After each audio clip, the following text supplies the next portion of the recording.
Hello guys, कैसे हैं आप सभी लोग। उम्मीद करता हूँ बढ़िया होंगे। और आज आपके लिए एक टॉपिक लेकर आए हैं, कॉर्पोरेट सोशल रिस्पॉन्सिबिलिटी। बहुत ही ज़्यादा इंपॉर्टेंट टॉपिक है। इसमें आप प्री से भी आप उम्मीद कर सकते हैं और मेंस में भी आप उम्मीद कर सकते हैं। GS paper 2 and GS paper 4 में आप इसकी उम्मीद कर सकते हैं क्वेश्चंस की, कॉर्पोरेट सोशल रिस्पॉन्सिबिलिटी के। ओके, इसकी पीडीएफ अगर आपको चाहिए तो आप इस टेलीग्राम ग्रुप को ज्वाइन कर सकते हैं। यहाँ पर आपको इसकी पीडीएफ मिल जाएगी। कॉर्पोरेट सोशल ग्रुप्स की अगर हम रिस्पॉन्सिबिलिटी की बात करते हैं तो कॉर्पोरेट सोशल रिस्पॉन्सिबिलिटी बेसिकली है क्या। कॉर्पोरेट सोशल रिस्पॉन्सिबिलिटी जितनी भी कॉर्पोरेट्स आपकी इंडस्ट्रीज वगैरह हैं उनके ऊपर एक ऑब्लिगेशन है कि आप यहाँ पर इतना परसेंट, अभी देखेंगे कितना परसेंट, एक ब्रीफ में बताते हैं। इतना परसेंट 2% बेसिकली आपको यहाँ पर क्या होगा, आपको जो सोशल रिस्पॉन्सिबिलिटीज़ हैं, मतलब कि जो कि गवर्नमेंट के द्वारा कुछ एरियाज फाइंड आउट किए गए हैं वहाँ पर आपको पैसा इन्वेस्ट करना होगा, अपनी जो प्रॉफिट हुई है आपका। ऐसा क्यों करना होगा? ऐसा इसलिए करना होगा क्योंकि आप कॉर्पोरेशन इंडस्ट्रीज वगैरह चला रहे हैं, फैक्ट्रीज चला रहे हैं, तो कहीं ना कहीं उससे एनवायरनमेंट को वगैरह हार्म हो रहा है। तो उस चीज़ की भरपाई के लिए आपको ये कॉर्पोरेट सोशल रिस्पॉन्सिबिलिटी लेकर आए। अब इस वीडियो में हम बेसिकली क्या क्या देखेंगे, कॉर्पोरेट सोशल रिस्पॉन्सिबिलिटी की डेफिनेशन क्या होती है, ये किस लॉ के अंदर गवर्न होता है, इसकी ऑब्लिगेशंस में देखेंगे हम कि इसमें कितने परसेंट पे आपको टैक्स देना होगा, क्या क्या क्लॉजेस हैं यहाँ पर। Okay, terms and conditions, fines and punishment की बात करेंगे। अभी कुछ रूल्स अमेंड हुए थे रिसेंटली, तो उन रूल्स की भी बात करेंगे। After that benefits, challenges and solutions. इस प्रकार से आपका पूरा एक टॉपिक यहाँ पर कंप्लीट होगा। वीडियो को लाइक एंड सब्सक्राइब जरूर करें अगर वीडियो पसंद आती है तो कॉर्पोरेट सोशल रिस्पॉन्सिबिलिटी की अगर हम एक सिंपल डेफिनेशन की बात करते हैं तो डेफिनेशन क्या है कॉर्पोरेट सोशल रिस्पॉन्सिबिलिटी। अब मैं इसको सीएसआर बोलूंगा। सीएसआर की डेफिनेशन क्या है? सीएसआर की डेफिनेशन है refer to as corporate initiative to assess and take responsibility for the companies affects on the environment and impact of the social welfare. तो बेसिकली जो भी फैक्ट्री वगैरह हैं, आपकी इंडस्ट्रीज वगैरह हैं, जो भी वहाँ से आपका पॉल्यूशन वगैरह हो रहा है, कहीं ना कहीं उससे आपका एनवायरनमेंट हार्म हो रहा है, सोशल लाइफ पर भी लोगों की अफेक्ट पड़ रहा है, तो उस अफेक्ट को बेसिकली आपको इनिशिएटिव लेना होगा कि आप उस अफेक्ट को आप उसको एसेस करें। पहली बात पहचानें कि कितना अफेक्ट हो रहा है और उसकी रिस्पॉन्सिबिलिटी आप लें, और उसके लिए आपको यहाँ पर ये फंड गवर्नमेंट को डोनेट करना होगा ताकि ये डिफरेंट जो प्रोजेक्ट्स हैं वहाँ पर इम्प्लीमेंट कर सकें इसको कंपनसेट करने के लिए। ये बेसिकली हमारा clause 135 of the companies act 2013 के तहत गवर्न होता है। ऐसा नहीं है कि इसके पहले कॉर्पोरेट सोशल रिस्पॉन्सिबिलिटी थी नहीं, 2013 के पहले, 2014 के पहले भी कॉर्पोरेट सोशल रिस्पॉन्सिबिलिटी थी, बट उस समय वो क्या थी, वो वॉलेंटरी थी। अगर आपका मन है तो आप करेंगे, नहीं है तो नहीं करेंगे, वो वॉलेंटरी थी। लेकिन 2014 में कंपनीज एक्ट 2013 पास हुआ और इसको यहाँ पर क्या किया, मैंडेटरी कर दिया गया, कंपलसरी यहाँ पर कर दिया गया कि आपको ये कंपलसरी यहाँ पर पे करना होगा। इसके साथ ही साथ क्या हुआ, India is the first country बन गया, इंडिया पूरे वर्ल्ड में टू मैंडेट सीएसआर स्पेंडिंग्स। और साथ ही साथ यहाँ पर किन एक्टिविटीज पर आपको पैसा स्पेंड करना होगा वो एक्टिविटीज भी आइडेंटिफाई की। ओके, तो उससे पहले इंडिया पहली कंट्री बन चुका है, वॉलेंटरी था बाकी जगह, वर्ल्ड में पहली कंट्री इंडिया बना था जिसने इसको मैंडेटरी किया था। अब इसमें किस हिसाब से आपको करना है, कौन सी कंपनी को, किस किस कंपनी को यहाँ पर करना होगा। तो सबसे पहले जिनका एनुअल टर्नओवर 1000 करोड़ या उससे ज़्यादा है, एनुअल टर्नओवर पहली कंडीशन है। या फिर दूसरी कंडीशन है नेटवर्थ। अब नेटवर्थ और एनुअल टर्नओवर में क्या है, नेटवर्थ में बेसिकली क्या होगा आपका, फॉर एग्जांपल अगर मान के चलते हैं कि आपके पास ये घर है, कार है, ये सब आपके पैसों की, इसकी कीमत मान के चलते हैं 5 लाख रुपए है, और आपके पास आपने 2 लाख रुपए का बेसिकली यहाँ पर आप कर्जे में है, डेप्ट पर है, तो बेसिकली आपकी नेटवर्थ क्या हो जाएगी, 3 लाख रुपए हो जाएगी। तो ये नेटवर्थ है 500 करोड़। याद रखिएगा 3 कंडीशन है, पहली कंडीशन ये हो गई, दूसरी इनमें से कोई भी एक हो, या फिर नेट प्रॉफिट जो है आपकी कंपनी का वो 5 करोड़ या उससे ज्यादा का हो, तब सीएसआर प्रोविजंस आपके ऊपर इंप्लीमेंट होते हैं। अब बात आती है हमें कितना अमाउंट स्पेंड करना होगा, ठीक है, हाउ मच अमाउंट, कितना अमाउंट यहाँ पर स्पेंड करना होगा। उसके लिए देखें आप यहाँ पर कितना अमाउंट स्पेंड करना होगा हर फाइनेंशियल ईयर में। अगर आपका बेसिकली आप अपने जैसे मान के चलें 2022 की बात करें तो इससे पिछले 3 फाइनेंशियल ईयर में आपका जितना भी प्रॉफिट होगा उसका 2% आपको यहाँ पर 2% of their average net profit generated during 3 immediately preceding financial से आपको स्पेंड करना होगा। और मान के चलते हैं आपकी अभी लेटेस्ट नई कंपनी बनी और प्रॉफिट अच्छा दिखा रही है, जिसने 3 फाइनेंशियल ईयर कंप्लीट नहीं किए हैं, उस कंडीशन में क्या होगा, average net profit generated in the preceding financial year shall be factored. वो कंपलसरी नहीं है कि तीनों। ओके, तो अब यहाँ पर बेसिकली अब देखेंगे कि अगर आप स्पेंड नहीं करते मनी, मान के चलते कई कंपनी, अगर मैंडेटरी क्यों है, अगर मैंडेटरी का मतलब ये है ना कि अगर स्पेंड नहीं करेंगे तो कुछ ना कुछ पनिशमेंट मिलेगी, स्पेंड नहीं करते हैं तो क्या होगा।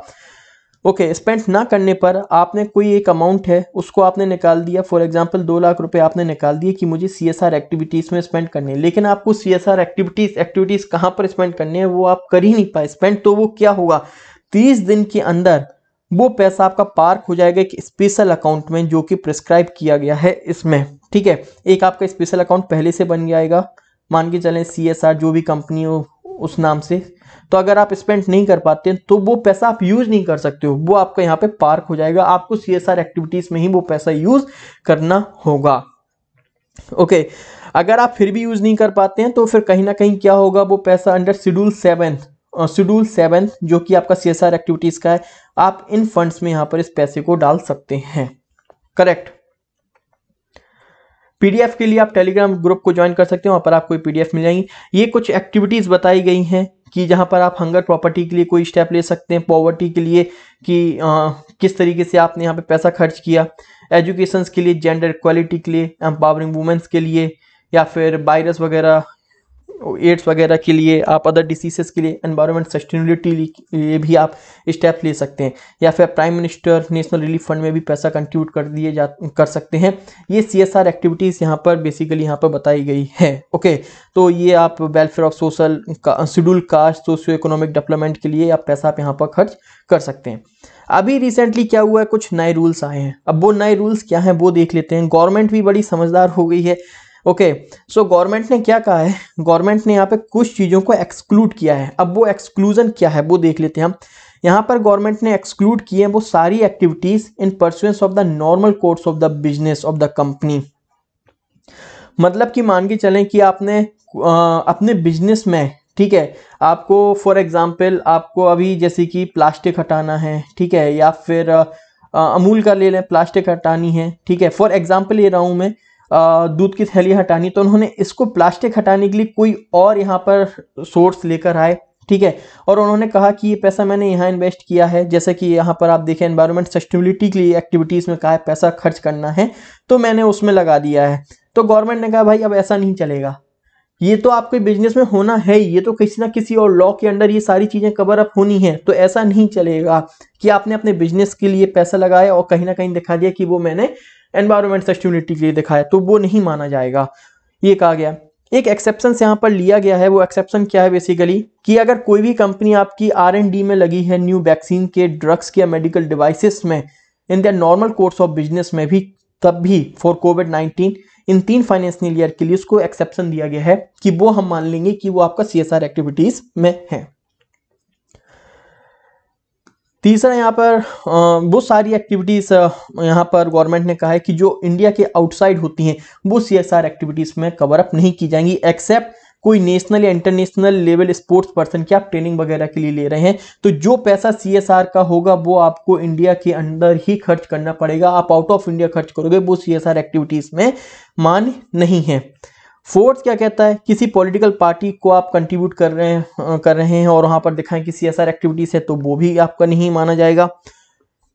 फिफ्थ पॉइंट क्या कहता है, activities benefiting employees of the companies as under code of wage. अब यहाँ पर क्या है, कोड ऑफ वेज के अंडर में आपको अपनी एम्प्लॉयज को मान के चलें बेनिफिट करना है, ठीक है, तो आपने यहाँ पर अपने जो एम्प्लॉयज हैं उनको आपने कुछ कुछ रुपए दे दिए और दिखा दिए CSR एक्टिविटीज के लिए है, अपने बेनिफिट्स को, एम्प्लॉयज को बेनिफिट करने के लिए, तो गवर्नमेंट ने इसको भी एक्सक्लूड किया है।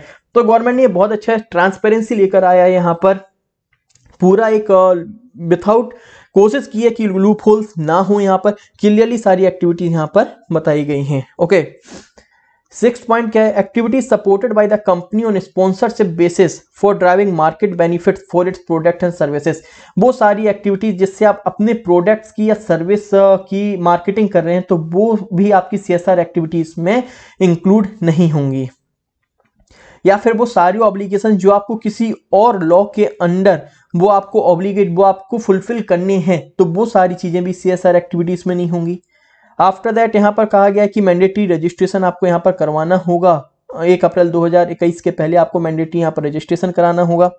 साथ ही साथ यहाँ पे कहा है कि अगर आपको नहीं समझ में आ रहा है कि वो पैसा जो आपका CSR का मनी है वो आप कहाँ लगाएं, तो उसके लिए आप एक कोई एक्सटर्नल ऑर्गेनाइजेशन अपॉइंट कर सकते हैं जो कि आपके लिए डिजाइन करेगा, एवेल्युएट करेगा या फिर मॉनिटर कर सकता है CSR प्रोजेक्ट्स को। आप वो लगा सकते हैं, उसकी जो पैसा होगा, जो सैलरी होगा वो आप देंगे, लेकिन नेक्स्ट प्रोविजन यहाँ पे इंक्लूड कर दिया है, लेकिन जो वो पैसा होगा वो 5% से ज्यादा CSR फंड से, मान के चलते हैं कि आपने 1 करोड़ रुपए CSR फंड में लगाया, तो उस पैसे का 5% से ज्यादा आप उसकी सैलरी में नहीं लगा सकते हैं। कि ऐसा नहीं होगा कि आपने 50 लाख तो इनको ही दे दिया कि ये मुझे बता रहे हैं कि किस तरीके से ऑर्गेनाइजेशन बता रही है किस तरीके से आप पैसा फंड करें यहाँ पर CSR, तो वो नहीं होगा। कंप्लीटली यहाँ पे बताया गया 5% से ज्यादा CSR फंड का आप उस एडमिनिस्ट्रेटिव ओवरहेड पर नहीं खर्च कर सकते हैं। CSR कमेटी फॉर्म करनी होगी कंपनी को, जो कमेटी आपका पूरा एक एनुअल एक्शन प्लान बनाएगी और बोर्ड ऑफ मेंबर्स को वो कमेटी से कमेंट करेगी कि कहां पर पैसा खर्च करना है। तो ये सारे पॉइंट्स यहां पर बताए हैं, ये सेमी पॉइंट्स हैं। ओके, आफ्टर दैट इसमें ये बताया गया है कि surplus cannot be utilize for any other purpose. अगर मान के चलें कि आपने किसी प्रोजेक्ट के लिए भूख मिटाने के लिए के लिए आपने बेसिकली यहाँ पर मान के चलें 1 करोड़ रुपए का किया है और वो काम आपका सस्ते में हो गया, मान के चलें 50 लाख में हो गया, तो जो 50 लाख होंगे वो आप अपने ऊपर यूज नहीं कर सकते, कंपनी पे यूज नहीं कर सकते हैं, वो आपको कहीं ना कहीं CSR एक्टिविटीज में ही री इन्वेस्ट करना होगा। ओके, इम्पैक्ट असेसमेंट भी आपको करना होगा। इम्पैक्ट असेसमेंट के लिए क्या है, any corporation with CSR obligation of ₹10 crore or more for the 3 preceding financial would be required to hire an independent agencies. एक इंडिपेंडेंट एजेंसीज आपको हायर करनी होगी जो CSR पे जो पैसा खर्च हुआ है वो इम्पैक्ट असेसमेंट करेगा कि इसका क्या इम्पैक्ट हुआ, जो कि सबसे फीडबैक बेसिकली हम कह सकते हैं, जो कि सबसे ज्यादा इंपॉर्टेंट होता है किसी भी प्रोजेक्ट के लिए कि इसका फीडबैक कैसा रहा। ओके, इसके बाद मैंडेटरी आपको डिस्क्लोज करनी होंगी कि कौन कौन से CSR प्रोजेक्ट्स पे आपने पैसा खर्च किया है, वो आपको मैंडेटरी हो गया यहाँ पर। ओके, इसके बाद यहाँ पर कुछ हम देख लेते हैं फाइन्स एंड इम्प्रिजमेंट क्या है। आई होप ये सारे आपको क्लियर हो गए होंगे। ओके, फाइन्स एंड इम्प्रिजमेंट की अगर हम बात करते हैं तो फाइन्स एंड इम्प्रिजमेंट में क्या है, यहाँ पर अगर आप पेनल्टी आपको देनी होगी जो कि आपकी 50,000 से लेकर 25 लाख तक आपकी पेनल्टी यहाँ पर है। अगर आप यहाँ पर फेल होते हैं, CSR फंड के जो रेगुलेशंस हैं उनको ऑब्लिगेट करने में फेल होते हैं, तो आपको इतना फाइन दे लगेगा। या फिर कोई ऑफिसर जो कि इसमें डिफॉल्ट पाया जाता है तो उसको 3 साल तक की सजा भी मिल सकती है। ओके, याद रखिएगा। तो अभी तक हमने क्या क्या देखा इसमें, अभी तक हमने आपकी डेफिनेशन देख ली, किस लॉ के अंडर में है, ऑब्लिगेशंस क्या क्या है, terms and conditions, fines and punishments, amended rules, ये सारी चीजें हम यहाँ पर देख चुके हैं। अब हम देखेंगे बेनिफिट्स ऑफ CSR, चैलेंजेस, और उसके बाद वो जो चैलेंजेस हैं उन्हें हम कैसे रिजॉल्व कर सकते हैं। अब बेनिफिट्स देखते हैं CSR का। ओके, अब कंपनी को किस टाइप से बेनिफिट होगा। कंपनी का आप देखें कि एक कंपनी अगर जैसे कि आप देखें टाटा, रतन टाटा, ठीक है, ये बेसिकली बहुत ज़्यादा क्या करते हैं, ये बहुत ज़्यादा डोनेट करते हैं मनी, तो आज ये खुद अपने आप में टाटा एक ब्रांड बन चुका है। तो उसी तरीके से कि अगर आप CSR फंड जितना देंगे तो वो उससे क्या होगा, उससे एक आपकी इमेज बनेगी, तो कहीं ना कहीं वो आपकी लॉयल्टी आपका दिखाता है, और कहीं ना कहीं उससे आपको क्या होगा, प्रोडक्ट वगैरह में भी हेल्प मिलेगी, सर्विस में भी हेल्प मिलेगी, लोगों का आप पे एक विश्वास बनेगा। ओके, सो यहाँ पर यही लिखा है, is a tool for companies to meet aspirations of the communities and in turn to obtain a license to obtain from them to operate from them और गेन देयर लॉयल्टी और ट्रस्ट। तो अगर आप कुछ ना सोसाइटी को देंगे तो डेफिनेटली सोसाइटी आपको पे बैक करेगी। तो ये वही पॉइंट है आपका। एम्प्लॉयज के साथ भी आपकी, अगर आप इस तरीके से जैसा मालिक वैसा नौकर, जो कहावत है, नौकर समझे होंगे, एम्प्लॉय के लिए बोला है, गलत मत लीजिएगा। तो यहाँ पर वही कहावत है, अगर वहाँ का कंपनी पूरी डोनेट करेगी तो जो वहाँ पे कर्मचारी लगे होंगे वो भी क्या करेंगे, पूरी शिद्दत से काम करेंगे। तो ये वही आपका। अब कम्युनिटी को कैसे बेनिफिट होगा इससे, कम्युनिटी को होगा कि कई सारे वेलफेयर इनिशिएटिव हैं, एजुकेशन इंप्रूव होगी अगर पैसा खर्च होगा, एजुकेशन, पॉवर्टी खत्म होने के चांस होंगे, ठीक है, तो ये कम्युनिटी को बेनिफिट करेगा। आफ्टर दैट गवर्नमेंट को कैसे होगा, गवर्नमेंट अपना जो पैसा है, वैसे ही गवर्नमेंट के पास पैसे की बड़ी कमती है तो गवर्नमेंट को यहाँ पे हेल्प मिलेगी। सेकंड, गवर्नमेंट अपनी जो क्रिटिकल वहाँ पर पैसा खर्च करता है, खर्च कर सकता है, जैसे कि डिफेंस पर हो गया। ओके, तो ये सारी चीज़ें गवर्नमेंट को और ज़्यादा हेल्प मिलेगी टूवर्ड्स एजुकेशन हेल्थ केयर के लिए, तो वो कहीं और पैसा अपना लगा सकता है। इससे जो सोशियो इकोनॉमिक डिस्पैरिटी है सोसाइटी में वो भी खत्म होगी। तो ये पॉइंट आप डाल सकते हैं बेनिफिट्स में, बेनिफिट्स ऑफ सीएसआर क्या है। आफ्टर दैट इसमें चैलेंजेस या क्रिटिसिज्म की बात करते हैं, तो चैलेंजेस क्या हैं। चैलेंजेस ये हैं, कई बार एक्सपर्ट्स यहाँ पर चैलेंज ये देते हैं कि सीएसआर पूरा क्यों नहीं हो पा रहा है। सीएसआर फेल इसलिए हो रहा है क्योंकि हमारा जो कॉर्पोरेट टैक्स है वो ऑलरेडी बहुत ज़्यादा हाई है, उसके ऊपर 2% और ज़्यादा देना तो कहीं ना कहीं ये अनअट्रैक्टिव हो जाता है बिजनेसों के लिए, इतना टैक्स पे करना बहुत ज़्यादा डिफिकल्ट हो जाता है।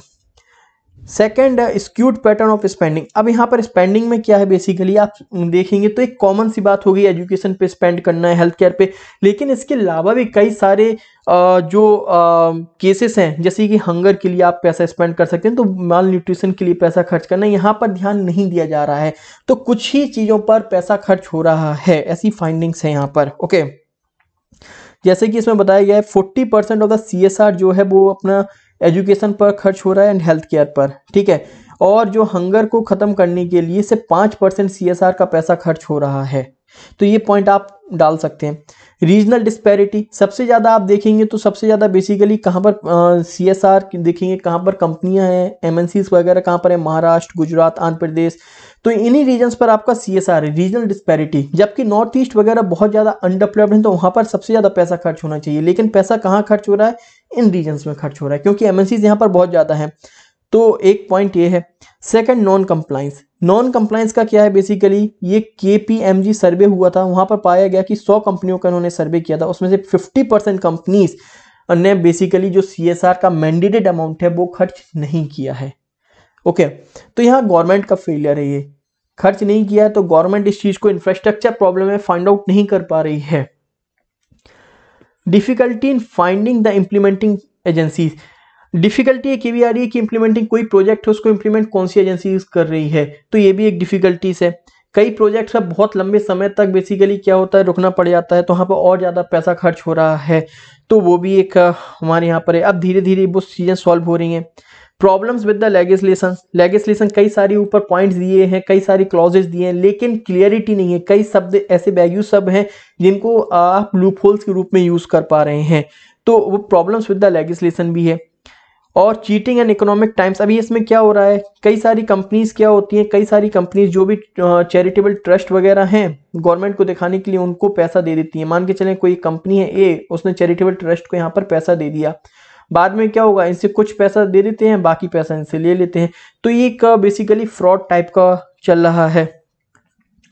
आफ्टर दैट सीएसआर बेसिकली क्या है, सीएसआर अभी क्या हो गया, एक मैंडेटरी कर दिया, ऊपर से प्रेशर कर दिया गया, लेकिन जो एक इथिकल चीज़ है उसको अभी तक बेसिकली यहाँ पर नहीं चेंज हो पा रहा है, तो एक उसको भी चेंज करने की कोशिश करनी होगी। ओके, और मतलब कि इथिकल चीज़ का मतलब क्या है यहाँ पर, जैसे कि जो आप बिजनेस प्रैक्टिसेस हैं, अभी उन्होंने क्या कहा कि आप पॉल्यूशन कर रहे हैं तो आपको इतना 2% अपना सीएसआर देना होगा, सो इट्स ओके, लेकिन बात ये कब तक रहेगा, कहीं ना कहीं जो इथिकल प्रैक्टिसेस हैं वो चेंज करनी होंगी कंपनीज को, तो उस पर ध्यान नहीं दिया जा रहा है, तो उस पर ध्यान देने की जरूरत है। तो अभी हम क्या कर सकते हैं, डेफिनेटली जो भी यूथ वगैरह वर्कफोर्स ज्वाइन कर रहे हो उनमें पहले से ये सारी इथिकल और सोशल वैल्यूज़ को हमें इनकॉर्पोरेट करना होगा। ओके, या फिर जो एनजीओस हैं, जितनी भी एनजीओस हैं एनवायरनमेंट से रिलेटेड या फिर सोशल एनजीओस वगैरह हैं, उनमें कॉर्पोरेट लाना होगा कि सीएसआर फंड को वो चेक करें, जो हम एक सोशल सर्वे बोलते हैं, वो सारी चीज़ें यहाँ पर करनी होंगी। Assessing impact. अब यहाँ पर क्या होता है कि गवर्नमेंट को यहाँ पर एजेंसीज इंप्लीमेंट करनी होगी कि वो इम्पैक्ट को सही से एसेस कर पाएँ, कंपनीज के साथ साथ गवर्नमेंट को भी यहाँ पर इंप्लीमेंट करनी होंगी एजेंसीज। आफ्टर दैट जो निगलेक्टेड एरियाज हैं उन पर हमें ध्यान देना होगा, ठीक है। फॉर एग्जांपल जैसे कि स्पोर्ट्स आपका बहुत ज़्यादा निगलेक्टेड है, कंजर्वेशन ऑफ हेरिटेज, कि हम इन पर भी ध्यान देने की बहुत ज़्यादा ज़रूरत है। अब कंजर्वेशन ऑफ हेरिटेज टूरिज्म है, टूरिज्म से पैसा आता है, कहीं ना कहीं वेलफेयर हो रहा है लोगों का, तो वो करने की यहाँ पर ज़रूरत है। Enabling exchange and sharing of the best practices. तो ये बेस्ट प्रैक्टिसेस जो भी CSR में हम, वो सारी प्रैक्टिसेस हमें यहाँ पर बेसिकली यहाँ पर एक मीटिंग होनी चाहिए जहाँ पर ये सारी बेस्ट प्रैक्टिसेस जो भी कंपनीज हैं आपस में प्रैक्टिसेस शेयर कर पाएँ। साथ ही साथ सोशल रिस्पॉन्सिबिलिटी स्क्रूटनी होनी चाहिए कि सोशल रिस्पॉन्सिबिलिटीज़ के, जैसे अभी मैंने आपको बताया था ना, फ्रॉड वाला केस बताया था, कंपनीज ट्रस्ट को फंड दे रही हैं, तो वो सारे फ्रॉड जो हो रहे हैं उनको पकड़ने के लिए स्क्रूटनी होना बहुत ज़्यादा ज़रूरत है। After that rationalising corporate tax, यहाँ पर कुछ एक्सपर्ट्स कहते हैं कि मतलब जो अपने कॉर्पोरेट टैक्स को अगर सही से पे कर रहे हैं, okay, sorry, corporate social responsibility CSR को अगर सही से पे कर रहे हैं, ओके, क्लीन चिट है अगर उन्हें, तो उनको कॉर्पोरेट टैक्स में हमें कुछ बेनिफिट देना होगा, इंसेंटिव्स देने होंगे, तभी वो मोटिवेट होंगे कॉर्पोरेट सोशल रिस्पॉन्सिबिलिटी के नाम पर और पैसा फंड करने के लिए, तभी वो मोटिवेट होंगे।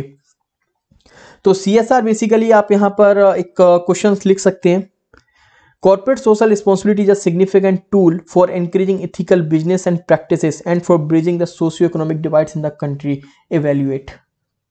ओके, इस क्वेश्चन को आप लिख सकते हैं और इस क्वेश्चन को बेसिकली इस टेलीग्राम ग्रुप पर आप, जो ये आपका, ये देखें